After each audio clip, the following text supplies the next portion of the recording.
Known as the Commodore, Cornelius Vanderbilt was a self-made tycoon who revolutionized the transportation industry in the 19th century. But who was the man behind the legend?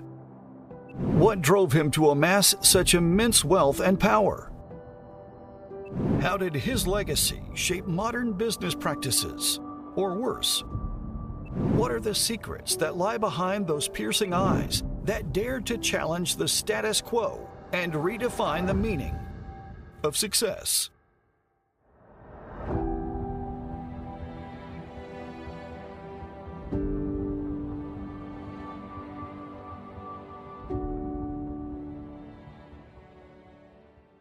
Cornelius Vanderbilt is known for declaring himself as the captain of his destiny.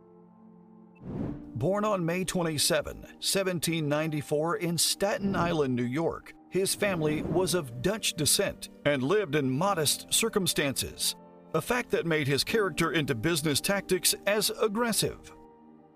Unlike Jacob Rothschild, another business magnate we featured in one of our videos, Cornelius's formal education was limited due to financial problems.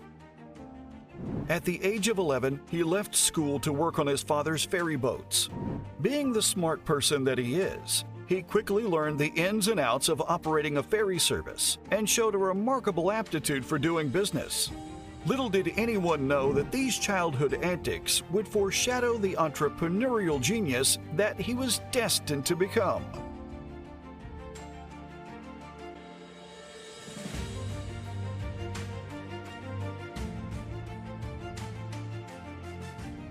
His entry to business started in his adolescence. By continuous experience in the transportation industry, he eventually branched out into his own ventures. Here's what makes his start so interesting. Vanderbilt started the family business by borrowing $100 from his mother and piloting a passenger boat on Staten Island in 1810. After that, he expanded into steamboats and eventually got into a railroad empire. Building a ton of connections and relationships with his clients, it gave him a monopoly for all rail service in and out of New York City. Some of his notable strategies as a business magnate include gaining control of the steamboat industry on the Hudson River in the early 19th century.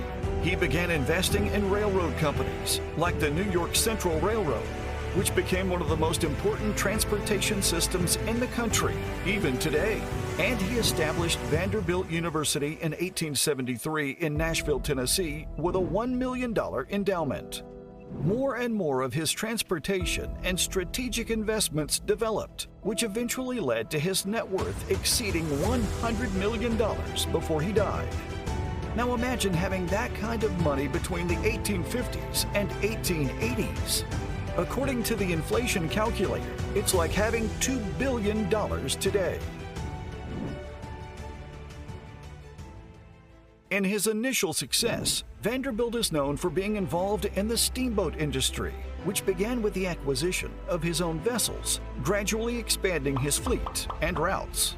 He also inherited the family's 87% stake in New York Central, allowing him to grow the family fortune to over $200 million. Vanderbilt harbored an interest in the construction of the Panama Canal, recognizing its potential to revolutionize global trade by providing a shortcut between the Atlantic and Pacific Oceans. Although he explored the idea of involvement in canal construction projects, including the failed Panama Railway venture, he ultimately did not directly participate in the canal's construction. Now, New York is a city known for ferries and sailboats since the beginning of its popularity. Having a large number of people, 30,000, Cornelius's father took the plunge by starting a sailboat company that transported busy commuters back and forth to the city. This strategy of his father is easily acquired by Cornelius. But to make matters more interesting and profitable, Cornelius entered the railroad industry. Take note, the transportation industry was the most important industry in the 19th century, so breaking new ground without testing the waters is 100% effective. So while his father is head over heels in love with the sailboat industry, Cornelius decided to get one foot in the door of the railroad. He liked to seize opportunity by doing the unexpected.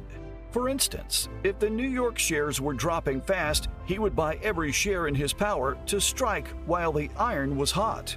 He also designed his own steamboats and steamships, all while building his reputation in the railroad industry. Cornelius also had a full knowledge that what he was building at that time would open up a million opportunities to start his railroad empire that would last for centuries. And he was right. We think that this is what makes Cornelius different from the other businessmen of his time. He's aggressive, yet careful, proactive, yet smart, and most importantly, he knows the most conducive strategies to success, which is why there's no question that he is one of the men who built America.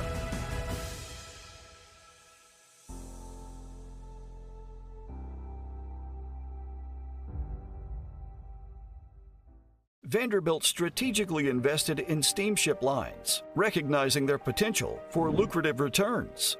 He acquired significant stakes in various steamship companies, consolidating his control over coastal and international shipping routes. His investments helped solidify his position as a leading figure in the maritime industry. Of course, just like any other business magnate in this world, Vanderbilt wanted to go international. Vanderbilt's ventures in international trade laid the groundwork for the globalization of commerce and further solidified his reputation as a pioneering entrepreneur in the transportation industry.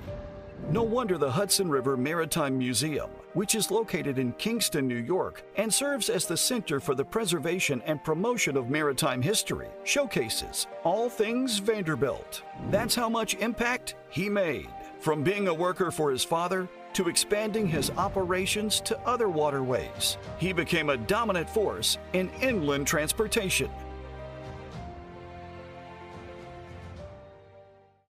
Although his career was not without controversies and legal disputes. One scandal we found was his involvement in the Erie Railroad War, a bitter financial and legal battle for control of the Erie Railroad in the 1860s. At this point, a lot of people say that Vanderbilt had his head wrapped around the money. He was accused of engaging in unethical and illegal tactics, including bribery and stock manipulation to gain control of the railroad. The legal battles surrounding the Erie Railroad War tarnished Vanderbilt's reputation and led to public scrutiny of his business practices. This issue also continued towards the next generation of the Vanderbilt family and their interest in the industry. Century after century, Cornelius Vanderbilt was known for being a rich man. But with the decreasing interest of his fifth generation to the steamboat and railroad industry, they risked obliterating their great-great-grandfather's name in the world's history of American royalty. Vanderbilt's relentless pursuit of efficiency, innovation, and expansion helped to modernize transportation infrastructure, making it faster, safer, and more accessible. Though his descendants are not willing to follow in his footsteps, unlike Cornelius to his father, his wealth and influence still helped to shape the social and economic landscape of the United States, leaving a lasting imprint on American culture and society.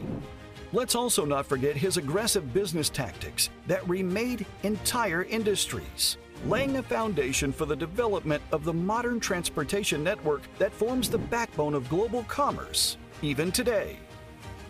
With or without money, we can't deny the supremacy of Cornelius Vanderbilt in terms of transportation and business management. The Vanderbilt family's impact on America is significant. Led by Cornelius Vanderbilt, they left a lasting mark on business, transportation, and society. Starting from humble beginnings, Cornelius Vanderbilt became one of America's richest and most powerful people through hard work and smart business moves. He changed entire industries with his ideas and actions, making the country more connected and prosperous. But can his descendants follow in his footsteps, knowing that they spent all their money on other shenanigans, including Cornelius's very own son, Reginald Reggie Claypool Vanderbilt, who is known for his daytime drinking, being a playboy, and a gambler.